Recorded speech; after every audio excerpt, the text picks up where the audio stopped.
He then comes closer to me and puts his right arm around my neck while he closes his left hand into a fist in order to rub his knuckles against the top of my head in a few times, especially giving me a noogie. What the fuck? I've never heard that word noogie before. I know what he's doing. He's like rubbing his knuckles on his head, but I've never heard of the word noogie. Okay. What else have you been hiding from us, huh? Darren says, still grinning as he giving me the noogie. Are you going to eventually find out that you used to be a serious mentor? Come on, spit it out. Hey, knock it off, I say. I pull myself away from it. Listen, I don't really think it was anything worth mentioning. It happened a few years ago.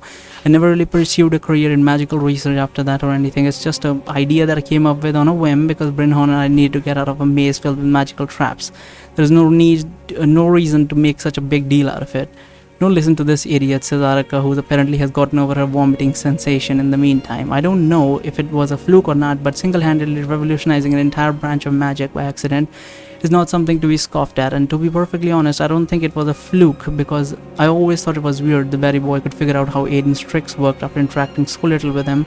But now that I know what he's capable of, everything makes much more sense. I don't really care if this is some latent talent of his as a result of being half Lasetti, or it's a direct result of his single-mindedly obsession of becoming a mage, or even if it was a little bit of both. But I'll be damned if I won't make full use of this. Change of plans, everyone. Barry is now officially our trump card. From now on, unlocking his magical stat device takes full priority. I won't take no for an answer. I want us to have a brainstorming session every single day, trying to figure out new ways in which we could get those 2 stats unlocked for him. Is that understood? For the next half an hour or so, at Araka's request, we spent our time trying to come up with a different idea of how we could get magical stats to work. I told everyone that Layla's father couldn't offer us any help on this matter, so we took it upon ourselves to try and come up with the new outlandish ways in which we might be able to acquire the code necessary for unlocking the stats. However, our initial enthusiasm didn't last for long. As soon we came back to realization that our pointless back and forth wasn't really helping us making any meaningful progress. Listen, Araka, Darren says, we have already had this exact same exchange 3 times since we started this conversation. You know we don't have any better options. Why can't we just stick to our original plans of trying to crack the code by using my enchanting device? Because it's going to take too long, Araka says. The next trial could be coming any day for all we know.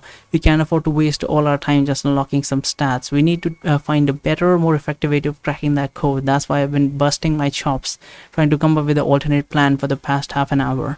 But we have already been over this 100 times, Darren says. There is no other way. Can we not just focus on something we are really actually able to do instead of repeatedly trying to accomplish the impossible? If that's the way you're going to think, then don't act surprised. Then when that magicless loser over there will shoot right past you and leave you in the dust, Araka says. If there's one thing we can learn from that moron, is that even the impossible can be achieved if the amount of determination you have is high enough to be bordering on insanity. That is hilarious. I never thought I'd see the day when Araka would give Gary an honest compliment. Araka says, Barry, it looks like you're moving up in the world. But at least she could do after using one of my techniques without my permission. She did? That's funny. I got a sworn that she only just called me a moron loser. There truly is no greater purpose in life than to be praised by a spirit in an amulet. Don't be discouraged, Barry, Hadrick says. I'm sure that one day you'll manage to find an even greater purpose than this, although admittedly it won't be easy. I may be skeptical, but I will do my best to remain hopeful, I say. Listen, Darren says, if you're already done with the brainstorming session, that I'd rather assume our earlier discussion of what our plans are going regarding the big king of the underground and the rebels. For example, what do you guys think about the king's plan with the overseer? Should we go along with it or not? I recommend waiting for a while longer before making a decision, Kate says. I don't think we have enough information yet to reach a proper conclusion. While I suppose it wouldn't hurt to wait a little longer, Darren says. The king said that he is leaving us time to decide until tomorrow after all. He pauses. Alright then, Darren says, we all think about it some more and we'll make our decision tonight or tomorrow morning at the latest. But no matter what decision we make, it needs to be unanimous. Everyone agree. Aye, we all say in unison. Good, Darren says.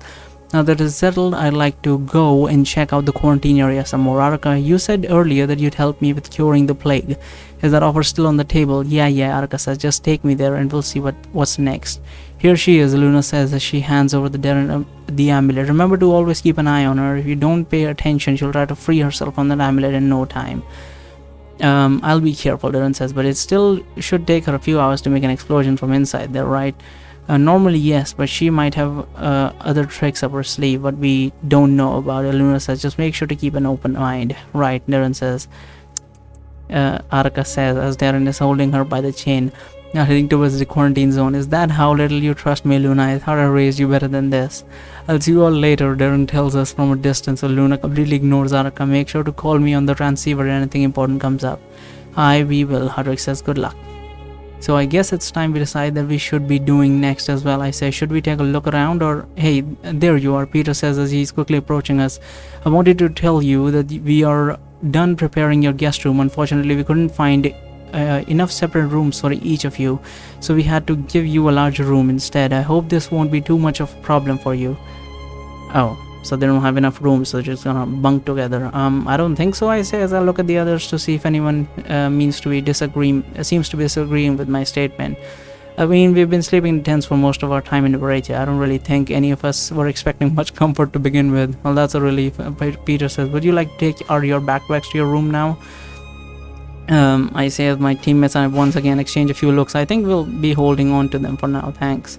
Oh, alright, Peter says. In that case, could you tell me if there's anything else I could help you with? Yes, Kate says. I'm curious about something. Your king of the underground told us earlier that you have listening devices within the palace, but how are you able to obtain the recording? Isn't it a bit dangerous to go and retrieve them manually every time? There's actually no need for us to go and retrieve the recordings ourselves, Peter says. We have a room here in the underground where we have direct connections to our listening devices and we can hear what they're saying in the castle in real time. And that is also where we make all the recordings. But didn't you tell us earlier that this radium walls and ceilings are preventing any of the magical waves and particles from reaching the surface, Kate says. We did, but the recording room is different. Here, let me take you there and you'll see for yourself. Are you sure we are allowed inside there? Layla writes. We wouldn't want to get in trouble with the king of the underground and his men. Well, I know that I may not look like much, but I still have little authority around here, Peter says. I'm in fact one of the 3 founding members of the original resistance movement, together with Albert and Brainan. Even if we are mostly just following the king's order nowadays, I still like to believe that we have a little bit of independence left, so we don't need to worry about getting in trouble with the king's men. If anything happens, I'll take full responsibility, and besides, we very rarely get to actually hear any of the conversation inside the palace due to the relatively poor placement of our listening devices, so it's not like there are any real chances of you accidentally overhearing anything important while you're there. But in that case, I lead the way, I suppose. I say, the recording room is not very far from the room we're currently in, Peter says. Follow me. As we all go after Peter, I notice that Hardwick has remained behind on one of the chairs for the waiting room. Hardwick, are you coming? I ask him. You guys go on ahead without me, Hardwick says. I'm still a little tired from that fight earlier. I'd rather just rest for now. Gotcha, I say, and then we all leave the room through one of the corridors on the left. Less than half a minute later, Peter stops in front of a room. He pulls out a set of keys from his pockets. Already? I ask him. Yes, I told you that it was close by, Peter says as he finds the key he was looking for and locks the door. Let's go. He then opens the door and we see that it leads to a set of stairs. After climbing the stairs for quite a while, we finally reach a trapdoor, and once Peter opens it for us, we make our way inside a room full of large metal devices with lots of buttons and flashing lights on them. One guy was sitting on a chair in the middle of the room when we came in, playing with what appeared to be a virtual pet device, but he immediately put it back in his pocket when he saw us arrive. Virtual pet device? What is that? Oh wait, it's the toy that Rose's siblings were playing with. Why is there such a big fucking age gap in her siblings and Rose? I mean, honestly, she sounds like their mother or something, but okay. Peter, the guy says in a somewhat nervous tone, I was expecting you here so soon. Is there anything I can help you with? Or relax, Will, Peter says as he closes the trapdoor once we're all inside the room. I'm not here to do an inspection or anything. I just wanted to show our guests the room where we'll do our recordings. Anyways, as you can see, the reason why we are connected to our listening devices from here is because the room is at a higher level of altitude than most of our underground base, so there is much thinner layer of ceridium above us. Unfortunately, we only have listening devices in the most desolate areas of the capital because we didn't want to risk any of our men getting caught while they were planting them. As a result, we only very rarely get to hear any actual conversation, but when we do, we make sure to record them with the aid of all the machinery present in this room. Can you confirm that this is the area where you would like to have this conversation? I suddenly hear the metallic voice of a drone coming from one of the large metal devices in our room. Yes, and then I hear Aiden's voice coming from the same device. Over here is the empty corner, would be perfect. That is hilarious. Aiden is trying to have a conversation even though he knows that we are listening in on him. He did this on purpose. He always does this on purpose. He is one funny guy. Or he's just having fun, whatever.